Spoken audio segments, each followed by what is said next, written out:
In an utterly bizarre move, former FBI Director James Comey, who was famously fired by President Trump, posted seashells arranged to say 86-47. 86 can mean get rid of, and 47 is the 47th president of the United States.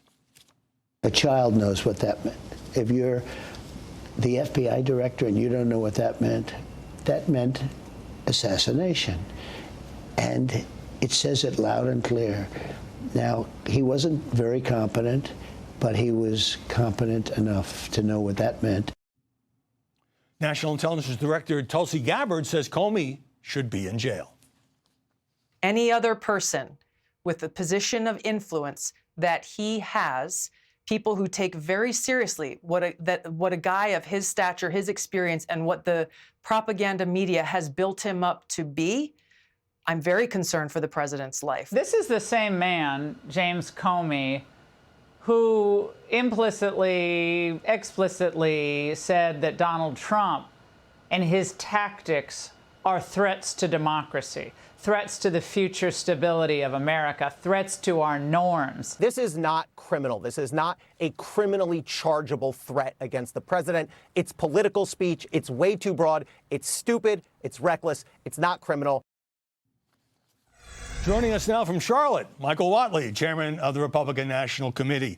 What do you make of James Comey, who's been interviewed by the Secret Service, using 86 against President Trump? Well, it's just the latest example that we have seen from him in terms of trying to incite, violence from the left. We've seen it in terms of him going after the president since the Russia hoax that he instigated, weaponization of the federal system to go after President Trump and his allies. The violent left always has a singular response. They will not accept the outcome of the election. They're firebombing New Mexico GOP headquarters. They're firebombing Tesla vehicles and stores right now. We've got members of Congress that are trying to storm violently a ICE detention center. And across the political spectrum, the Democrats are fighting harder for violent, criminal, illegal aliens than they are for their own constituents. It's really appalling that Comey would step out and take this kind of an action. Well, I'm sure you don't mean to imply that everybody on the left is violent, but Comey says he took this down from Instagram because I didn't realize some folks associate those numbers with violence. Do you agree with Tulsi Gabbard that he should be in jail? What I agree is that this should be investigated. There is no way that this is unintentional. James Comey knew exactly what he was putting up. He thought it was funny. It's not funny.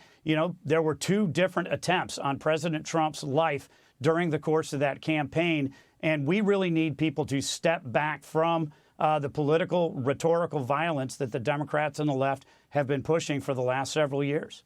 I think we can certainly agree that it is not funny in any way. Now, the House Republican tax bill, which has been blocked by a handful of conservatives who say it doesn't go far enough to cut spending, would increase the debt by many estimates by as much as $2.5 to $3 billion. So are the Republicans now the party of big government? Republicans are trying to cut government. Republicans are trying to cut taxes. The fact is, over 80% of all Americans, including 81% of independents and 72% of Democrats, support extending the Trump tax cuts.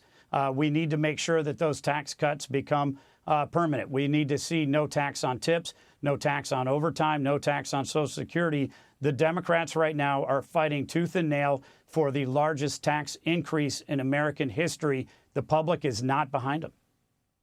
And I should mention that inflation is down for the first time in 4 years.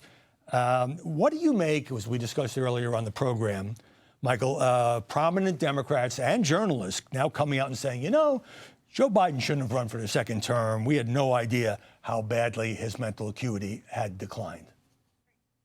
Joe Biden's team knew exactly how bad Joe Biden's mental decline was. They are gaslighting the American people now, just like they were gaslighting the American people throughout the course of that campaign. Joe Biden's family knew, Joe Biden's inner circle knew, and the media had a great idea. The American people saw it every single time that Joe Biden went out on the campaign trail, couldn't get off stage, couldn't get through a sentence. They knew that he was not sharp enough for 4 more years. Frankly, what we see with the Ben-Hur tape Watergate tapes 2.0 is basically that his inner circle knew he was not even capable of being president, let alone running for 4 more years. Yeah, that tape, although we've seen the transcript, certainly was alarming in terms of Biden not even remembering when his own son, Beau, which year he had died. Now, I have to ask you about the president accepting the 747 jet from Qatar, because now you have some Republican lawmakers, and not to mention media conservatives, people on your side, Ben Shapiro, Eric Erickson, Laura Loomer, saying this is a really bad idea. Well, look, this is a gift that Qatar is trying to make to the American people. And certainly it is a jet that could be put into service for the American people. It's not a personal gift to the president. And I think it's very similar to us accepting the Statue of Liberty from France. Donald Trump says 97% of the stories about him are negative. I don't know the exact percentage, but I would not argue with that for a second. How much of an obstacle is that in this second Trump term? Well, what President Trump has done is figured out how to work through, around, and over the media.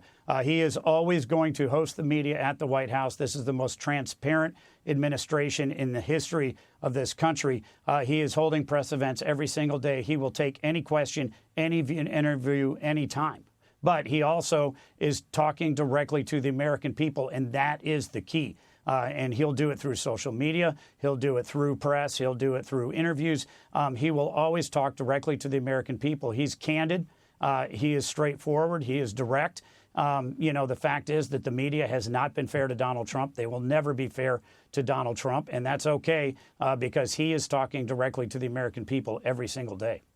Yeah, when he has these constant availabilities in the Oval Office, on Air Force One, whatever, I mean, it's the sharp contrast with the previous president. And, even some of the journalists he doesn't like, he'll take those questions. And I can't argue with that. It's kind of a situation where almost, he answers the questions. That's the amazing thing. Once in a while, he says, I'm not going to comment on that. He does. And considering what we saw from the last administration, where they were hiding him, from the press at every single step, they hit him on the campaign trail in 2020. They certainly hit him throughout his term in the Oval Office. We were gaslighting everybody, saying that he was just so busy he didn't have time to talk to the press.